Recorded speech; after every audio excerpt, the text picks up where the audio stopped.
네, 정부가 사회적 거리두기 체계를 3단계에서 5단계로 세분화하고 고위험 시설에만 의무화했던 마스크 착용을 모든 시설로 확대하기로 했습니다.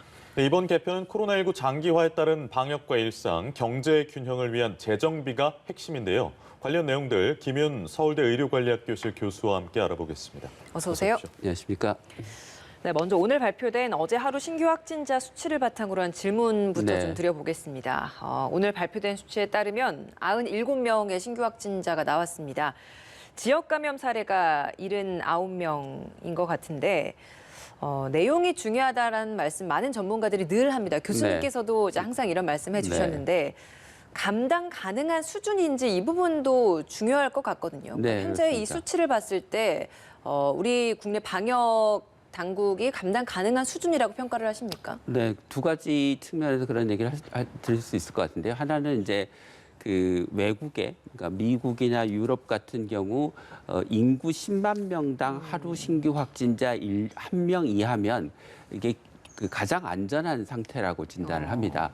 근데 그 상황은 우리나라로 치면 500명이 넘습니다. 그러니까 이제까지 우리나라가 좀 너무 엄격한 기준을 유지해왔다는 점이고요. 네. 만약에 하루 500명의 확진자가 한 예를 들어서 2주 이상 발생을 하면 거기서 발생한 중환자를 치료하기 위한 병상의 숫자가 뭐 대개 한 300병상에서 400병상 정도면 됩니다. 그 300에서 400병상 정도의 중환자실이라고 하는 것은 우리나라 전체가 가지고 있는 중환자실의 한 5% 정도만 확보를 하면 감당 가능한 수준입니다.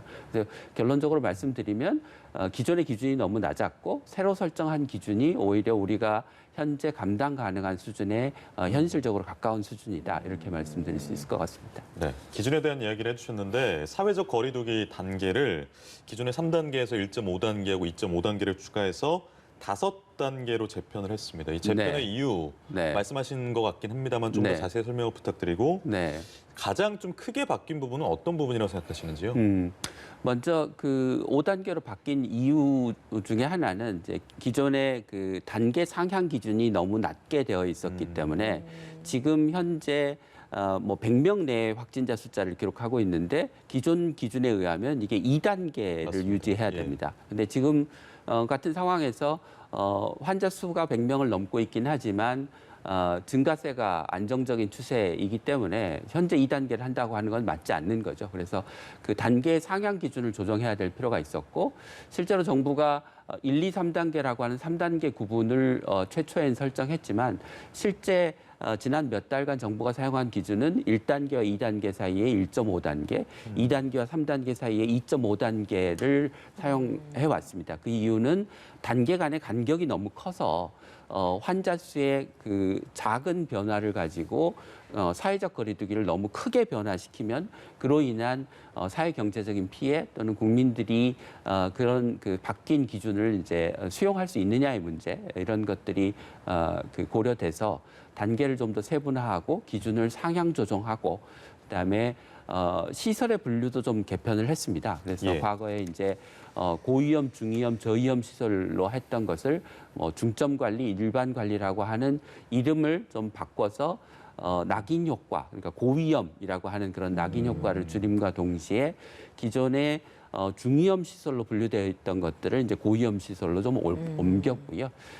단계별로 그 시설에 대한 그 규제 조치도 과거에는 이제 아주 그냥 비유를 들어서 표현하자면 한두 개의 시설에서 집단 감염이 발생해도 모든 시설이 문을 닫는 일종의 단체 기합 같은 성격의 방식에서 지금은 개별 그 기관이 방역 수칙을 잘 지키도록 하고 그 방역 수칙을 어기면 원 스트라이크 아웃제를 적용해서 집합금지 명령, 즉 문을 닫게 만드는, 그러니까 잘못한 사람이 책임을 지도록 하는 일종의 친상필벌제도 같은 방식으로 바뀐 겁니다. 그러니까 모두가 한꺼번에 공동 책임을 지는 방식으로는 사회 경제적인 피해가 너무 크니까 방역 수칙을 잘 안 지키고 잘못해서 환자가 발생하고 감염이 발생한 시설 중심으로 책임을 지도록 하는 개인의 책임, 개별 기관의 책임을 더 강조한 시스템으로 바뀌었다고 생각하시면 될 것 같습니다. 그러니까 기존에는 수도권은 2단계였잖아요. 네. 그런 상황에서 지금 이 다 바뀐 단계에 따르면 100명 미만이면 수도권도 1단계가 적용이 되는 상황이기 그렇죠. 때문에 네.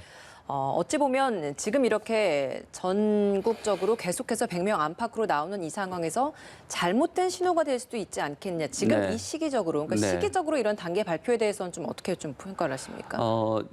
지금 우리가 이제 겨울에 독감과 코로나19의 그 동시 유행, 트윈데믹을 이제 예상하고 있는 상황이고, 뭐 그러지 않았으면 좋겠지만, 제 생각에는 올 겨울에 아마 확진자 수가 올 봄보다 더 늘어날 가능성도 충분히 있다고 생각합니다. 네. 그러니까 바이러스는 감염력이 높아지고 사람은 면역력이 떨어지고 밀폐된 환경에서 더 실내에서 생활할 가능성이 높은 상황이기 때문에 근데 그런 상황에서 우리가 기존 기준을 유지하면 내내 사회적 거리두기 2단계 이상을 유지해야 되고 그러면 사회 경제적인 피해가 너무 심각해서 이게 수용하기 어려운, 유지하기 어려운 상황이 될 것이 충분히 예측되는 상황입니다. 그렇기 때문에 다가오는 겨울의 재유행에 대비해서 합리적으로 단계를 조정했다고 이해하는 게 맞을 것 같고요. 알겠습니다. 그리고 기존의 기준이 물론 이제 우리가 8월 이전에는 확진자 숫자가 적고 조용한 전파자의 숫자가 지역사회에 적었기 때문에 그렇게 낮은 수준의 목표를 설정하는 게 합리적이었지만 지금은 8월 대유행을 지나고 조용한 전파자가 상대적으로 두텁게 깔려 있는 상황에서 기존 기준을 유지하는 거는 합리적이지도 않고 너무 정부가 그 치료 능력을 키워서 이 대응할 수 있는 문제를 사회적 거리두기를 올려서 국민들에게 책임을 전가하는 것일 수도 있기 때문에 정부가 조금 더 많은 책임을 지고 국민들의 부담을 좀 덜어주는 방식으로 개편됐다고 이해하시는 게 맞을 것 같습니다. 그동안에는 또 바뀐 것이 확진자 숫자나 이런 통계를 좀 낼 때 2주간의 평균치를 네. 기준으로 했잖아요. 네. 근데 1주로 단위를 좀 짧게 가져가기로 했더라고요. 네. 이건 좀 단계를 바꾸는 데 있어서 민첩성을 높이기 위한 겁니까? 어떻습니까? 사회적 거리두기 단계를 조정할 때 원칙은 상향 조정은 빠르게 하고요. 단계를 낮추는 것은 안정적인 추세를 충분히 확인한 다음에 천천히 하는 게 맞습니다. 네. 그러니까 지금은 아니지만 올 봄에 이제 확진자 수가 늘어나는 추세를 보시면 뭐 3일 만에 2배로 늘어나고 4일 만에 2배로 늘어나고 이런 것을 우리나라에서 일부 관찰할 수 있었고 외국에서는 여전히 관찰할 수 있는데 그런 점을 고려하면 일주일 동안 정도의 그 추세를 보고 단계를 조정하는 게 더 적합한 것이고요. 빠른 속도로 증가하는 것에 대비하기 위해서는 반면에 단계를 하향 조정할 때는 적어도 일주일 또는 2주일 이상의 잠복기를 고려한 추세를 보고 판단을 하는 게 맞아서 하향할 때는 2주로 조정을 하는 게 더 맞는 것입니다. 그 앞서서 한 업체에서만 집단 감염이 나와도 단체가 문을 닫게 되는 네. 일종의 단체 기합 형식이었다. 그러니까 기존의 단계에 대해서 그렇게 좀 표현을 해주셨는데 네. 지금 보면 다중이용 시설 같은 경우에는 단계별로 방역 조치들이 좀 세분화되다 보니까 네. 이게 또 일각에서는 너무 좀 복잡해졌다. 네. 이런 지적이 있는 것도 사실입니다. 네. 그리고 집합 금지 조치 같은 경우에는 원 스트라이크 아웃제를 적용하겠다. 그러니까 한 번만 위반을 해도 바로 집합 금지를 적용시키겠다. 이런 조치인데 이 부분에 있어서 현장에서의 불만은 없을까요? 일단 그 단계가 복잡해졌다라고 하는 것은 이게 상황이 복잡하기 때문에 거기에 우리가 단순한 시스템으로 대응하게 되면 그로 인한 뭐 피해를 보거나 그 사각지대 같은 것들이 발생할 수밖에 없게 됩니다. 예, 그래서 상황이 복잡하기 때문에 거기에 적절하게 대응하는 방식은 정교한 방식이 될 수밖에 없고 정교한 방식이기 때문에 복잡해 보이는 것인데요. 지금은 굉장히 복잡해 보일지 모르지만 우리가 이제 뭐 한두 달 또 지나면서 그 정부가 바뀐 룰의 이제 의미를 조금씩 국민들이 이해해 가시면 그렇게 생각만큼 복잡한 것은 아닐 수도 있을 것 같고요.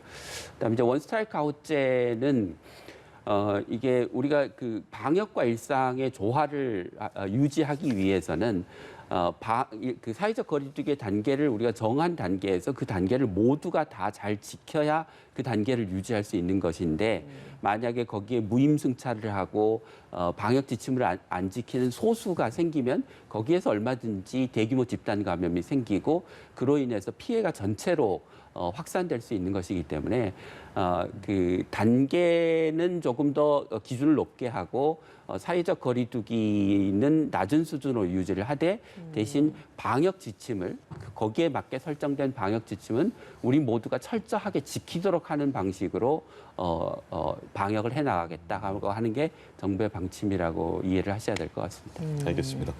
이번에 지침사항을 쭉 보면 중증 환자에 대한 병상 수용 능력을 네. 평가해서 단계 고려하겠다 이렇게 나와 있던데 네. 이건 어느 정도 수준이란 얘기입니까? 그러니까 지금 그 단계를 상향 조정할 때 그 확진자의 숫자 그리고 그 확진자가 발생한 일정 기간을 고려했을 때 필요한 중환자 병상 수를 계산한 다음에 네. 거기에 맞춰서 이제 정부가 중환자 병상을 확보하겠다라는 뜻입니다. 그래서 지금 뭐 한 300병상 내외의 그 중환자 병상을 확보하고 그 수준으로 감당 가능한 수준을 단계 설정의 기준으로 조정을 했습니다. 그래서 그게 이제 아마 지금 현재 정부가 설정한 단계로는 2.5단계 정도에 맞춰서 네. 정부가 중환자 병상을 확보한 것으로 생각이 되고요.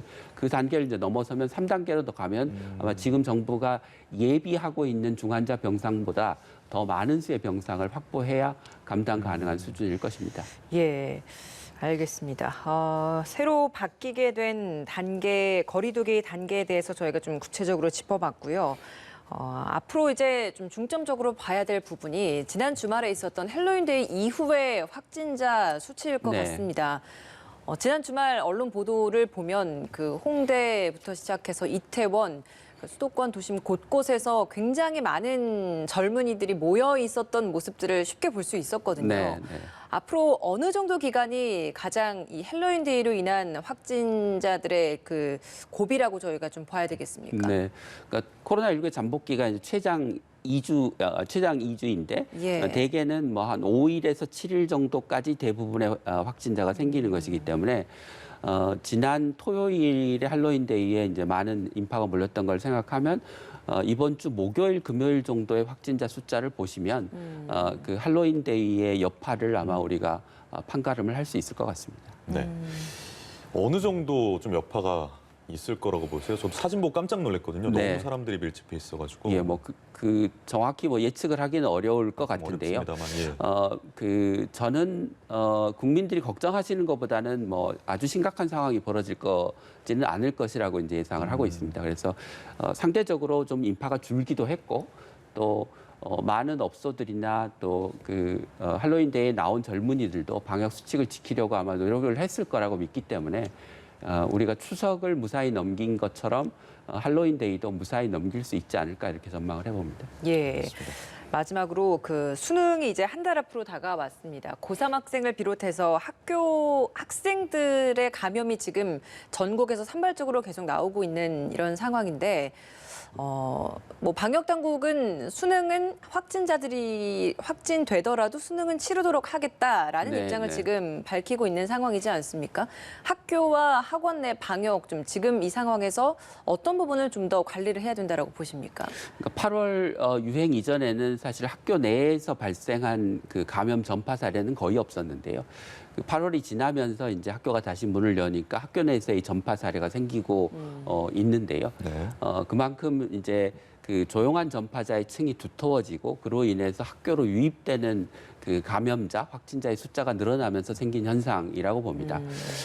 지금 학교에서의 방역의 목표는 학교에서 대규모 감염이 생기지 않도록 감염을 조기에 찾아내는 게 필요할 거라고 생각합니다. 그러니까 일부 지금 학교에서 발생한 사례를 보면 학교의 선생님이 그 확진된 상태였고 예를 들면 증상이 있었는데도 불구하고 출근해서 맞습니다. 예. 학교에서 감염이 확산된 사례들도 일부 있었고요.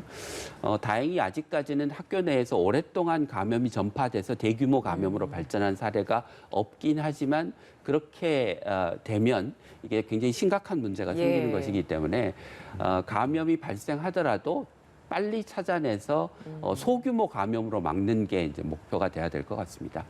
그래서 학교를 중심으로 한 감염이 광범위하게 이루어지지 않는다면 그 수능 당일날 그 자체가 감염 확산에 뭐 큰 위협이 될 가능성은 높지 않아 보입니다. 그러니까 정부가 수능 당일 그 교실당 학생의 숫자를 굉장히 크게 엄격하게 제한하고 있고 그 사전에 충분히 그 일주일간 동안의 원격 수업 기관들을 통해서 학교를 중심으로 한 학생에서의 감염 전파를 차단하는 장치들을 두고 있고 하는 등의 여러 가지 안전 정책을 두고 있기 때문에 수능 실시 자체가 감염의 확산에 큰 계기가 된다고 보기는 어려울 것 같습니다. 그런데 그 전에 학교를 중심으로 한 대량 감염이 다수 생기지 않도록 하는 게 수능을 치르기 위한 조건이 될 거는 같습니다. 알겠습니다.